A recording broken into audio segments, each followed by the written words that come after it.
My name's Megan Hyman. I'm the president and CEO of the Dallas Jewish Community Foundation. Amazing. And what is the Dallas Jewish Community Foundation? The Dallas Jewish Community Foundation, I'm going to refer to it sometimes as DJCF, is a community foundation that is rooted in Jewish values and Jewish tradition. We offer donor-advised funds, endowments, scholarship funds, and we also partner with over 50 other nonprofits to help them in their legacy building and gift planning efforts with their donors.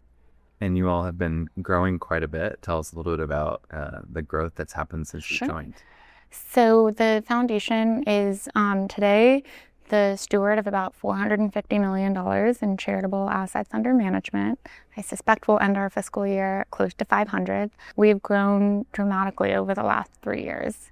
I think a few factors are at play. One, we've really invested a lot in our systems and our processes and in our team to be more proactive and forthcoming in who we are and how we can help families and nonprofit organizations. The markets and just the fact that donor advised funds are becoming a much more commonly used tool has also certainly worked in our favor. And I think people really just enjoy bringing their philanthropy home to their community, whether that's a faith-based community or geographically speaking. Well, awesome. Thank you. And so you talked a little bit about systems and kind of improving these internally. Why as CEO, do you feel like investing in like that process and systems and technology is such a big priority strategically in your role? Yeah, so my background's a little untraditional for the nonprofit sector. I came from the financial services industry. My background was for over 15 years at JP Morgan, working in a variety of different roles, but always with individuals and families and the professional advisors who serve them. I feel like what I brought with me into this role was a sense of confidence that just because your tax status says you're a nonprofit doesn't mean that you don't deserve to or that you don't have the resources to invest in providing a great service that not only benefits your stakeholders, but also benefits your employees and your colleagues. And so I also inherited a fabulous strategic plan and a board of trustees who really leaned into our identity as a engine for growth and connection in the community. After 50 years of being in the business of running a community foundation, we still operate with a real startup type mentality where there's a much higher appetite for risk, obviously through the lens of strong boundaries, including good governance and policies and procedures around our work. But I'm really grateful. I feel like the opportunity was a super unique one to come be part of building something, and that was really attractive to me. And I think it's also attracting some great talent to our team and attracting new fund holders and people who are excited to come along with us. And we started having a conversation about a year ago about enhancing the way that you send grant payments. I guess tell me a little bit about, if you can summarize, what was the big reason that and change needed to happen? Like what was happening internally that made you say something different has to happen with our grant payments? Yeah, we navigated the global pandemic before my time in this role, but it was recent enough when I joined in 2022 for there to still be some residual effect. And what I learned was really shocking and told me that there was an opportunity to reimagine and restructure the way that our sector in the community foundation and specifically donor advised fund administration arena operated.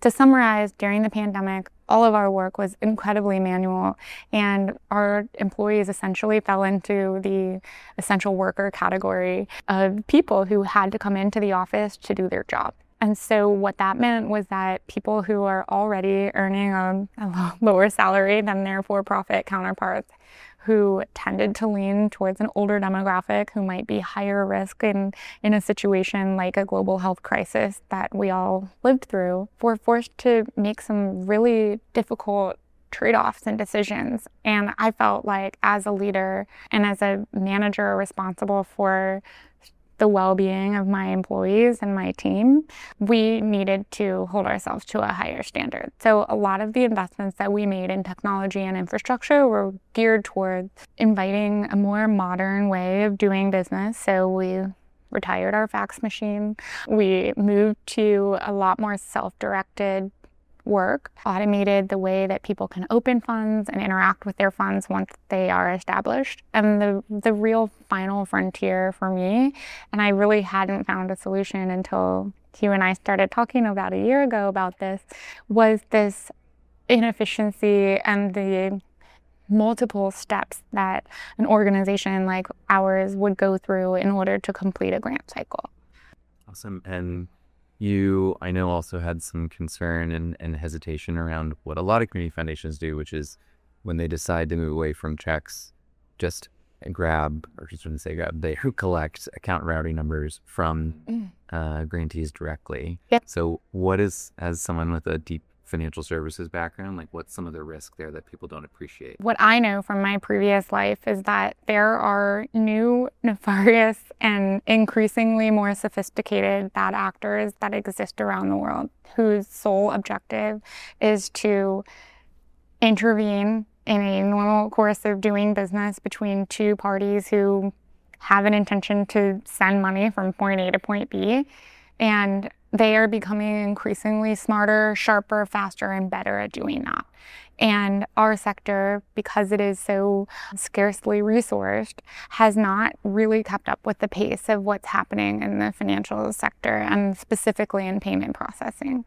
And so what I found was that there was no real in-house one end-to-end solution for sending money from donor-advised funds, philanthropic accounts at my institution to the end recipient, grantee, other nonprofit. And so some of the risks that people may not even realize is that checks are, I think you shared, it's up over 400% check fraud and related things where people are taking information from a check and securing people's bank account routing information directly from that. They get lost in the mail. And so it's incredibly slow. And there's a lot of opportunities for someone to intercept a check from the moment it leaves my post office and arrives at the other end of the process. And then sometimes, even once it arrives safely, the staff, we've had it aside, it slipped in between some other papers, we're taking multiple days. And so check disbursement payments are not only insecure, they're extremely inefficient and really slow. And your grantees, I know you shared with me before that there's often some confusion about DAF gifts in particular. So tell us about where you've had noticed grantees like not understanding how it works and the problems that presents both to your fund holders and obviously to the grantee. Yeah. So donor advised funds are still a relatively new concept in the modern time. It's really only risen to general prominence in the last 10 to 15 years.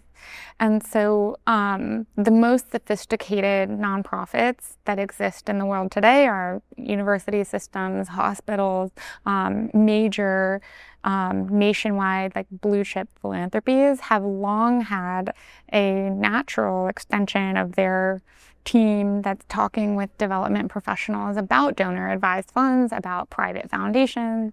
And so there's sort of been a discrepancy or maybe a disparity around how information is shared.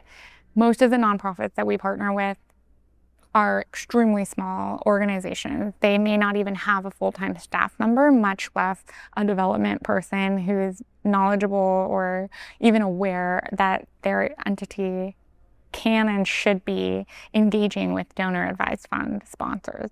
And then on the other side of that, a lot of donor advised fund sponsors like myself are also really scarcely resourced. And so we don't have as much time or capacity to help educate and inform the nonprofit sector about the benefits of your donors using a donor advised fund to support your organization. And so anytime something feels complicated. And most of the people that work in the nonprofit sector are experts in whatever their mission is. And for very few is their mission to be financially savvy and totally current on new and modern ways of giving. And so there's a tremendous amount of education needed on the other side too from the donors. Like, I have fund holders who don't even realize that they could be supporting their house of worship or a small or regional nonprofit from their donor advised fund because they thought that it was only for giving to their alma mater or to the hospital that cared for a loved one.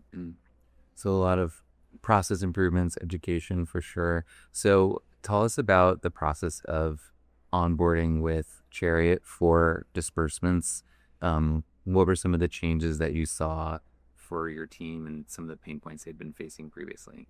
We really had a overwhelmingly positive experience with our onboarding. I felt like the team at Chariot invested in the time and effort to get to know our team, understand our process, really evaluate our former way of working from start to finish, and provide some advice and support in that transition journey. I think change is really difficult for anyone, especially folks who tend to gravitate towards finance and accounting roles. And so the support and the feeling of partnership from Chariot was absolutely critical in helping us get it across the finish line. Some of the things that helped us along that way were using communication and marketing tools and helping some of our most frequent grantees feel like they were part of the process from the outset. So we invited them to come be part of a pilot program so that we could sort of work out some of the nuances of how this transition was going to go, explain to them that what they're opening is a bank account and that it's going to feel just like opening any other bank account. There's going to be an anti-money laundering component, a know your client component, and that this was actually to their benefit as much as it was to ours. Then we also had a whole suite of communication and conversations with our most active donor advised fund holders to say, hey, you might be getting questions or you might hear from some of your grantees that aren't part of our, intimate circle that something's changed. Here's what this is. This is, not anything to be scared of. And from an operational, process improvement, we've been able to take what used to be a 3-day weekly process and really whittle that down to just a few hours. And, recently we had an ice storm in Texas, and the whole city shut down. But we didn't have to shut down. We were able to fully manage and run our grant cycle from a completely remote setup. And so going back to the pandemic example, I feel like that was one of the most stark examples of evolution and the ability to make sure that I could keep my employees safe and give them work that is meaningful and full of dignity and not having to spend your time folding paper or doing things that a machine could do. And now, those same people are even more critical and even more central to the relationships that we have with our fund holders because they're able to devote that time previously spent to pushing paper to now really elevating the stewardship that we provide to our fund holders. And your results that you've seen so far, close to 90% payment moving electronically. What do those kinds of results mean for your fund holders when you get to talk to them about this or your board? I think people get really excited that it's going to feel just like they personally delivered that check to their grantee organization because within a matter of hours after we approve it, the grantee organization gets an alert they have received those funds. I think some of the limitations or frustrations from the small nonprofit standpoint about how do I steward or show my appreciation for gifts that we receive from donor advised fund holders has also dramatically improved because we're able to showcase that we don't want to be in the middle of their relationship with their strongest supporters. We want to enhance it. We want to make it an even better experience for them to support your cause. And, another real life example where that every minute counts is really true happened when there was flooding in Central Texas over the summer, 4th of July, catastrophic flood, many lives lost and livelihoods destroyed. We were able to transfer funds to the right places based on our network of community foundations within a matter of days. Within a matter of hours. And so getting those resources to the hands of the people who are in the best position to deploy that for the greater good as fast as possible was a really proud moment for us. Amazing. And tell us a little about the comparison between how you tried to handle electronic payments before, Sure. what your sort of a penetration level of electronic payments was, and how that's changed with Chariot. Yeah. So we had tried to move to an ACH payment processing through a bank-sponsored invoice payment vendor. And the concept of ACH payments was pretty palatable. Like, I feel like it sort of reached the level of DocuSign in terms of comfort level. People kind of know, yes, we should be moving to electronic payments, and there's some material benefits to doing that.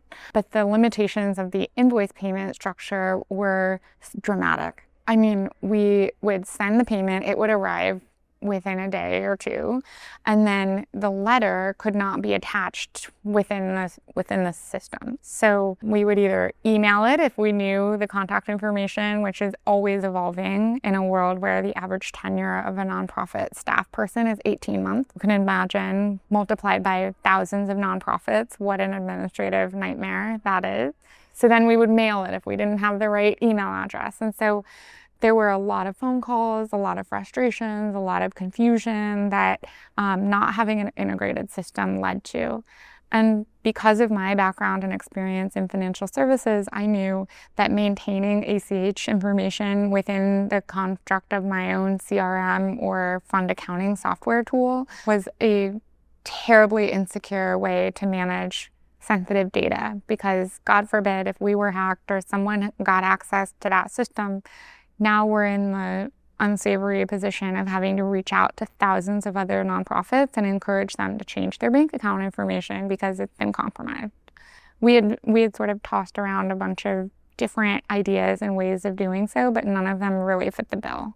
50% was maybe an aggressive estimate. Like, it was, when I first arrived, it was 0%. We were 100% checks. That was 3 years ago. I think we probably had gotten to like 35% ACH adoption through the disjointed process, but most people were like, just send me a check. I don't want to deal with all of this drama of trying to track down who this is from in the grant letter. So now with Chariot disbursements, we're at 90% adoption of electronic payment. And I guess last thing for me is, this is a topic of conversation across especially larger DAPs, but I think it's making its way down to small to mid-sized DAP programs too. Like, why are you here talking to me about this? Like, why are you so passionate about this concept of like a shared, reliable place that multiple DAP sponsors or grant makers can plug into and leverage?